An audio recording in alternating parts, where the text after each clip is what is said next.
Γεια σε όλους, ελπίζω να είστε καλά. Σήμερα θα κάνουμε ένα αφιέρωμα στο σχόλιο του μήνα από τον Λίκος Τρον. Θα ήθελα να ευχηθώ χρόνια πολλά σε όλους τους Γιάννηδες του καναλιού, σε όσους Γιάννηδες παρακολουθήσουν το βίντεο αργότερα. Υπάρχουν άπειρες παροιμίες για τους Γιάννηδες, σπίτι χωρίς Γιάννη προκοπή δεν κάνει. Εύχομαι να είμαστε όλοι καλά, να είμαστε εδώ, να τα λέμε. Καλησπέρα στον Ζήνονα και στον Άλεξ. Γεια σας παιδιά, ελπίζω να είστε καλά. Το σημερινό παιδιά είναι ενδυνάμει συνέχεια των δύο τελευταίων βίντεο που έκανα σχετικά με τους Μακεδόνες. Το ένα απόδειξη ότι οι Σκοπιανοί δεν είναι Μακεδόνες και το άλλο σπάνιο ελληνικό έβριμα στο Τατζικιστάν, τα οποία προτείνω να τα δείτε όλοι όσοι δεν τα έχετε δει μέχρι στιγμής, διότι είναι πραγματικά καταπληκτικά. Γεια σου Ηλιάνα μου, τι κάνεις, πως είσαι? Διάβασα σήμερα το σχόλιο λοιπόν του Λίκος Τρον, το οποίο μου άρεσε πάρα πολύ και χωρίς να χρονοτριβήσω θα σας το διαβάσω. Το θεωρώ σχόλιο του μήνα. Από τις αρχές κιόλας που ξεκίνησε ο χρόνος περίμενα να διαβάσω ένα τόσο ωραίο σχόλιο και εδώ είμαστε λοιπόν. Να είσαι καλά αδερφέ, το σημερινό βίντεο είναι αφιερωμένο σε σένα και μου δίνεις, πραγματικά μου δίνεις έναυσμα και δύναμη να συνεχίσω αυτό που κάνω, και το κυριότερο ότι αυτό που κάνω δεν πάει εις μάτιν, δεν πάει δηλαδή στα σκουπίδια, αλλά υπάρχουν άνθρωποι νοήμονες και Έλληνες στην ψυχή και στο μυαλό, τους οποίους τους κόβει, και νομίζω πως το σχόλιο σου τα λέει όλα. Ξεκινάω λοιπόν. Αγορίνα, λένε πολλές μπιπ, εγώ θα πω βλακίες για εμάς τους Έλληνες. Με Έλληνα μοιάζεις.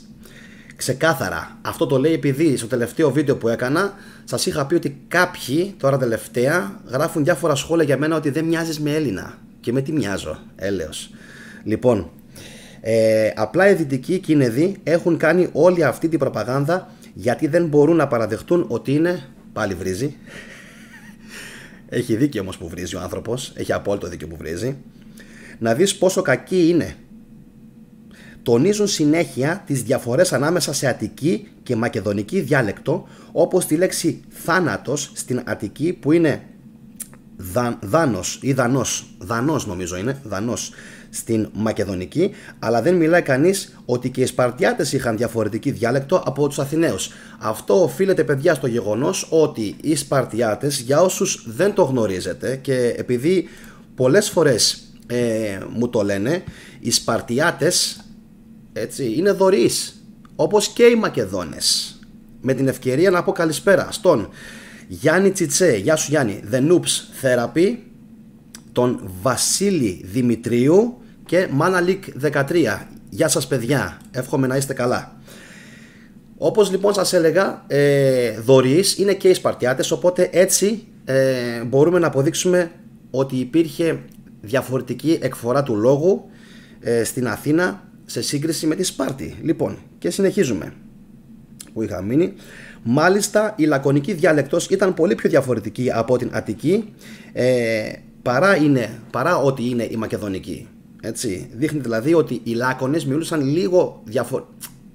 αρκετά πιο διαφορετικά με τους Αθηναίους από ότι οι Μακεδόνες με τους Αθηναίους. Αν κάνει λάθος, διορθώστε με παιδιά, εγώ νομίζω ότι ο άνθρωπος έχει δίκιο. Προσέξτε όμως τώρα, το σημαντικότερο απ' όλα, όλες όμως είναι ελληνικές διάλεκτοι.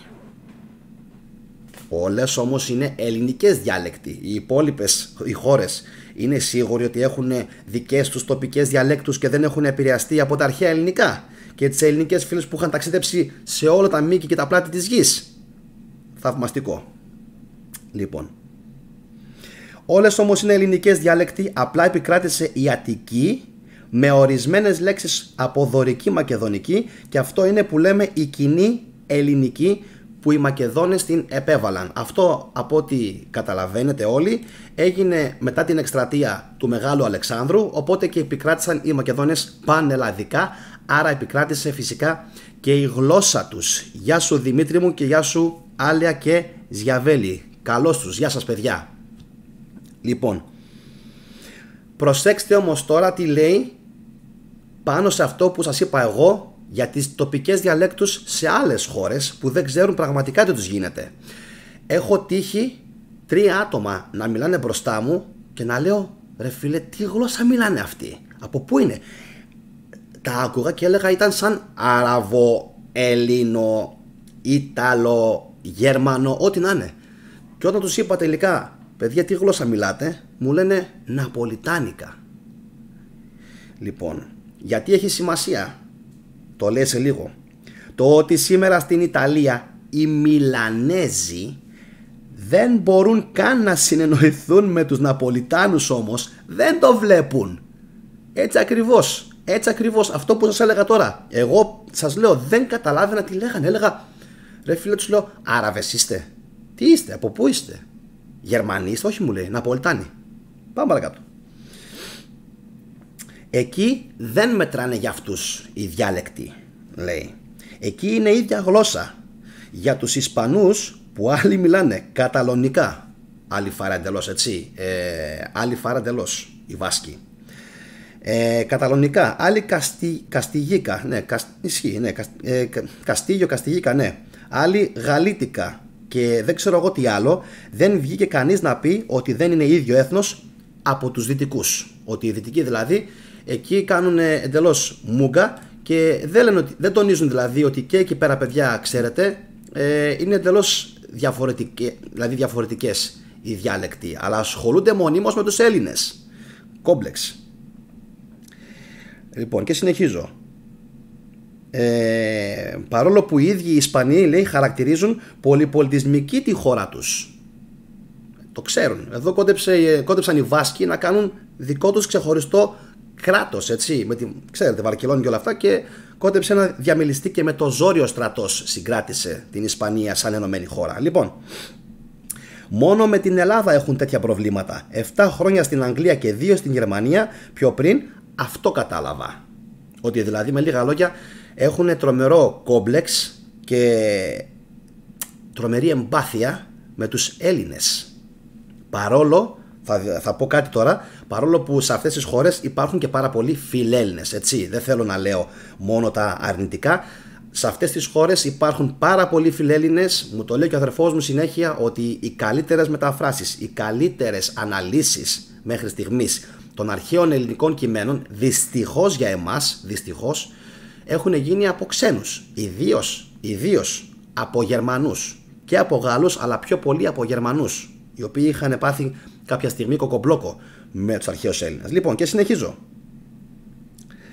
Άσε που θα τους χαρακτηρίσω ζώα και βρωμιάριδες μέσα στην αμαρτία που μέσα στην αμαρτία είναι, πρέπει να πέσουν πυρηνικά να τους κάψουν. Αυτό προφανώς το λέει γιατί δεν θέλω τώρα να το αναλύσω, αλλά επειδή έχω ζήσει, αδερφές, στην Γερμανία 13 χρόνια και επειδή πηγαίνω τακτικά, νομίζω ότι κυριαρχεί συγκεκριμένα εκεί, αλλά και σε άλλες χώρες, πολύ μεγάλη ανομαλία. Πάρα πολύ μεγάλη ανομαλία. Λοιπόν, συνεχίζω. Κάνουν ό,τι μπορούν να πούν κάτι κακό για τους Έλληνες. Τέτοιο κόμπλεξ δεν το καταλαβαίνω. Ξέρεις γιατί? Γιατί δεν μπορούν να το χωνέψουν, δεν μπορούν να το κατεβάσουν εδώ στον λεμουδάκο τους, ότι εμείς σήμερα, έτσι όπως είμαστε και παρά τους πολέμους που πέρασαμε και τα χάλια που έχουμε ζήσει, είμαστε πολύ καλύτεροι από αυτούς και είμαστε άξιοι συνεχιστές των αρχαίων Ελλήνων. Λοιπόν, καλησπέρα στον Τζορτζ Χαντάτ, την Αναστασία Ελευθεριάδου και τον Πάνος Κατρίν. Καταλωνία, ακριβώς, Πάνο, συγγνώμη για πριν, Καταλωνία, έτσι, που πήγε να γίνει ανεξάρτητη μέσα στην Ισπανία. Αν έκανα λάθος, sorry, σωστά το διόρθωσε ο φίλος. Λοιπόν, και συνεχίζω. Τέτοιο κόμπλεξ δεν το καταλαβαίνω, λέει.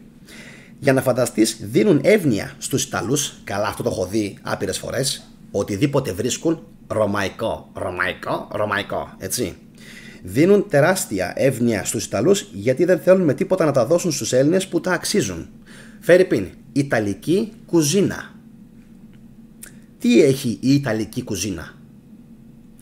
Τίποτα, μόνο ζυμαρικά. Η ελληνική έχει αληθινά φαγητά. Και φανταστείτε να μην μας είχαν κάνει τόσες σφαγές και γενοκτονίες, πόσα θα είχαμε.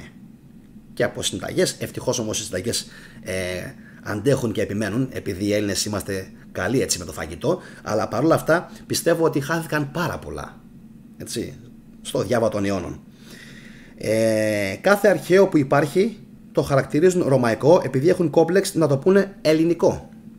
Ακόμα και οι Βούλγαροι λένε τα αρχαία ελληνικά στην πρώην ελληνική Θράκη, εννοεί την βόρεια πλευρά της Θράκης που τώρα την έχουν οι Βούλγαροι, ως ρωμαϊκά και τα συνδυάζουν με τους Λατίνους Ρωμαίους. Ναι, γιατί δεν μπορούν να χωνέψουν ότι οι Θράκες είχαν επίσης πάρα πολύ μεγάλη επιρροή σε αυτήν την περιοχή και δεν μπορούν με τίποτα να το χωνέψουν ότι όλα αυτά εκεί πέρα είναι ελληνικά και τα χαρακτηρίζουν φυσικά ως ρωμαϊκά. Ξεχνάνε τους Έλληνες Ρωμαίους.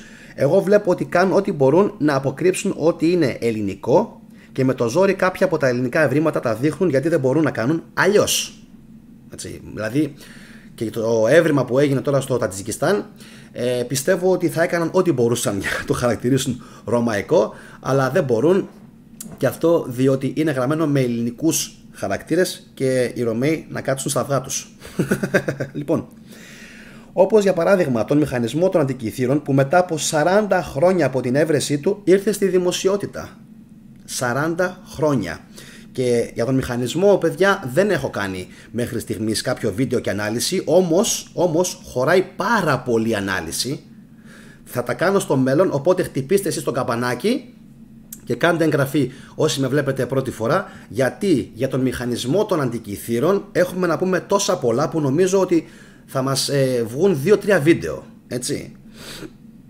Για να συνεχίσω. Καλά το Βυζάντιο, ούτε καν μιλάνε οι δίθεν ιστορικοί. Την μακροβιότερη αυτοκρατορία στην ιστορία δεν την αναφέρουν καν και όσοι την αναφέρουν ως Ρώμη, χωρίς να δώσουν τα ελληνικά στοιχεία για να υπονοηθεί ότι ήταν λατινική. Άνω τελεία.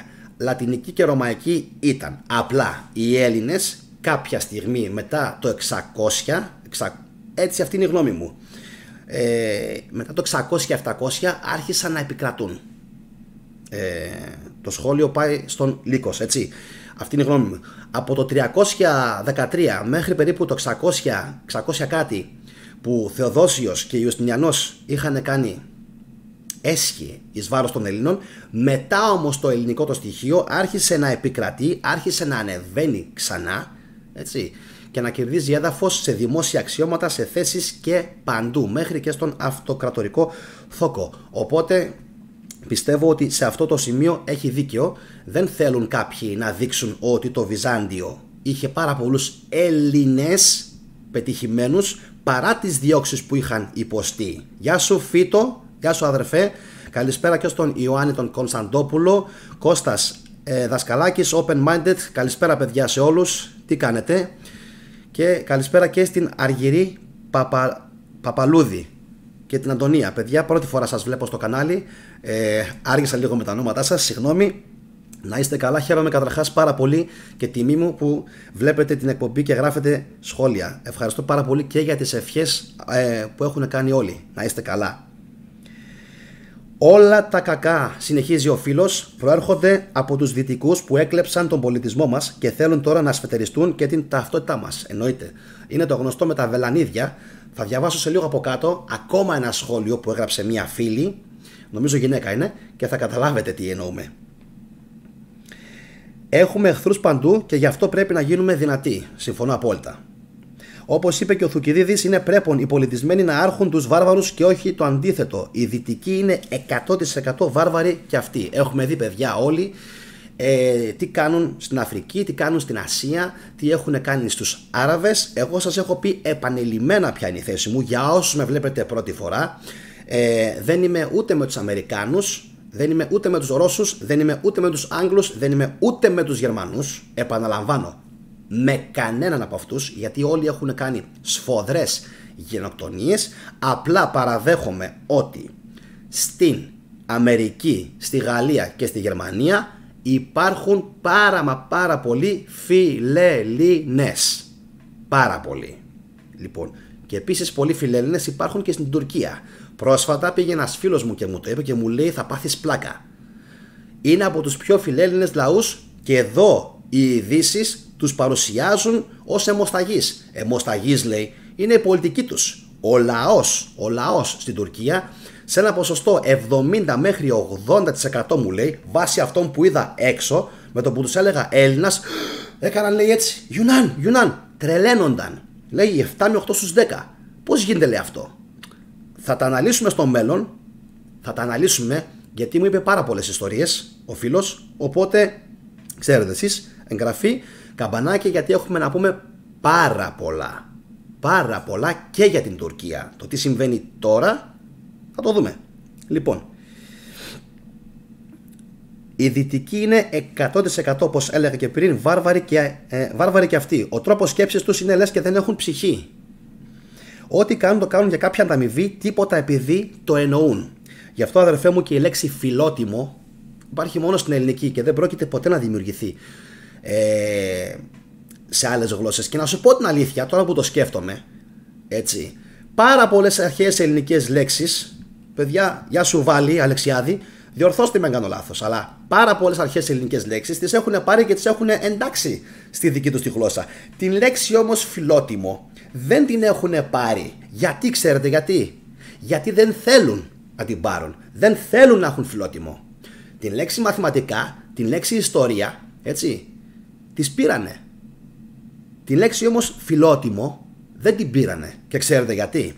Γιατί τους είναι πάρα πολύ δύσκολο να σε βάλουν στο σπίτι τους, να σε φιλέψουν, να σε κοιμήσουν, να φας, να πιείς, να σε ταΐσουν και να σου πούνε στο καλό ξένε, καλό δρόμο. Αυτά τα έκαναν μόνο οι αρχαίοι Έλληνες. Κανένας άλλος. Και τώρα τα κάνουν και στην Τουρκία. Γιατί όμως τα κάνουν και στην Τουρκία? Γιατί επηρεάστηκαν από εμάς 400 χρόνια.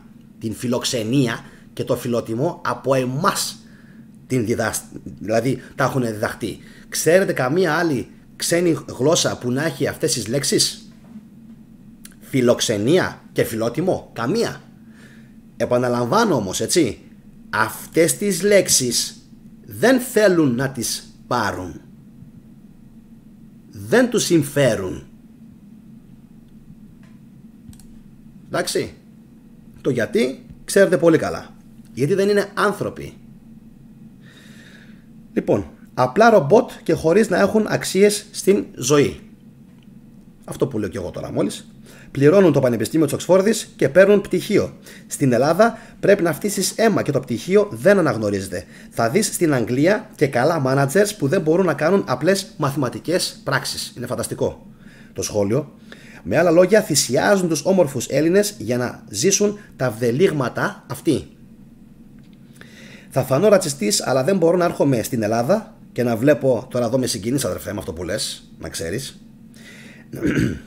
Να βλέπω νέους, δυναμικούς, έξυπνους, όμορφους, καλούς ανθρώπους να υποφέρουν.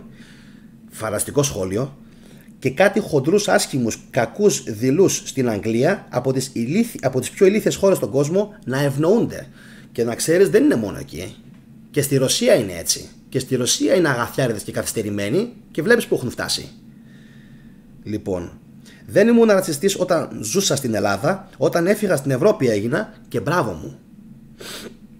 Αφού έτσι κι αλλιώς όλοι είναι ρατσιστές και προσπαθούν να προωθήσουν την κουλτούρα τους όσο ηλίθια κι αν είναι, και αν δεν την αποδεχτείς είσαι ρατσιστής. Αυτό να ξέρεις το βλέπουμε και στην Ελλάδα πλέον, τον τελευταίο καιρό, να συμβαίνει. Προωθούν πάρα πολλές ατζέντες ταυτόχρονα και δεν είναι τυχαίο ότι πάρα πολλοί Έλληνες νιώθουν ένα εσωτερικό αλαλούμ. Έτσι. Ωραίο σχόλιο βλέπω τώρα από έναν Λαρλόμ. Το προσπερνάω όμως, δεν μπορώ να το πω έτσι στην εκπομπή. Όσοι δείτε το chat μετά θα καταλάβετε τι έγραψε. Λοιπόν, η υποκρισία πάει σύννεφο. Αυτό να το δουν όλοι στην Ελλάδα που θέλουν να φύγουν. Σαν την Ελλάδα, σαν τους Έλληνες, δεν υπάρχει. Και πιστεύω ακράδαντα αυτό το οποίο λέει. Απλά εδώ, επειδή μας πολεμάνε στην Ελλάδα και οικονομικά, θέλω να απαντήσω και στον φίλο μου τον Ace, τον Κώστα, σε ένα σχόλιο που έκανε εχθές. Δεν μπόρεσα, Κώστα, να το σχολιάσω δυστυχώς, γιατί είχα ροή. Ο Κώστας μου είπε ότι εκτός από τους Σκοπιανούς της Βαρντάρσκα που κάνουν αυτές τις ηλίθιες ενέργειες τώρα εις βάρος των Ελληνών και ίδρυσαν και το κέντρο μακεδονικής γλώσσας, ο Κώστας μου λέει μήπως φταίνε και οι ελληνικές κυβερνήσεις? 100% φταίνε, 100%. Αλλά, Κώστα, υπάρχει για μένα ένα αλλά.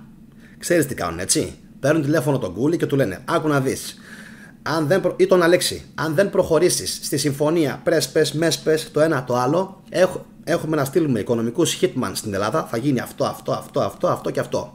Θα γίνει πόλεμος με την Τουρκία, θα γίνει πόλεμος εδώ, θα γίνει πόλεμος εκεί. Θέλεις, καλώς, δεν θέλεις, θα πεινάσετε, θα ψοφήσετε, θα κατακτηθείτε.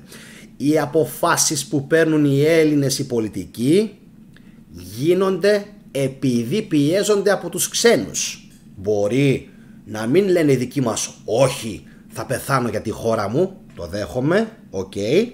Πλην όμως, αν το κάνουν, έχει να γίνει χαμός. Γιατί έχει να γίνει χαμός? Για τον ίδιο λόγο που έγινε χαμός και στο Ιράκ και στη Λιβύη και στην Συρία και σε όλες τις χώρες και στο Αφγανιστάν, παντού. Οπουδήποτε λοιπόν υπάρχουν πολιτικοί με balls, δεν τους αφήνουν να προκόψουν, Κώστα μου, κάνουν πολιτικές πιέσεις, οικονομικές πιέσεις και κάπως έτσι οι δικοί μας αναγκάζονται δυστυχώς να υποκύψουν. Έτσι, αυτή είναι τουλάχιστον η γνώμη μου, ότι δεν το κάνουν με όλη τους την καλή θέληση και διάθεση, αλλά αναγκάζονται από ισχυρές έξωθεν πιέσεις. Εντάξει. Τώρα, εδώ τελείωσε παιδιά το σχόλιο του φίλου Λίκος Τρον και διαβάζω ακριβώς από κάτω ακόμα ένα σχόλιο της Δώρας. Δώρα STS λέγεται η κοπέλα. Προφανώς νομίζω είναι κοπέλα. Μπράβο σου και συμφωνώ απόλυτα, όπως είπε και ο κύριος Γρηγορίου, όταν στην Ευρώπη είχαν ακόμα παγετώνες μέχρι τα Βαλκάνια, εδώ εμείς ήμασταν αγρότες και είχαμε και οχυρωματικά έργα. Πού να τα παραδεχτούν όμως όλα αυτά? Έτσι. Λοιπόν, αυτά ήταν παιδιά τα δύο κορυφαία σχόλια που ήθελα να σας διαβάσω. Ελπίζω το βίντεο να σας άρεσε. Κάντε ένα like αν σας άρεσε και συμβαδίζει στο μεγαλύτερο μέρος του με αυτά τα οποία πιστεύετε και εσείς. Πατήστε πάνω στο hashtag θετική ντοπαμίνη που υπάρχει στον τίτλο με μπλε έντονα γράμματα για να δείτε και άλλα βίντεο στο κανάλι και εύχομαι χρόνια πολλά για άλλη μια φορά σε όλους τους Γιάννηδες. Αυτά από μένα, καλή συνέχεια σε όλους, να είστε καλά και σας ευχαριστώ πάρα πολύ που όπως πάντα βλέπετε τα βίντεό μου. Γεια σας.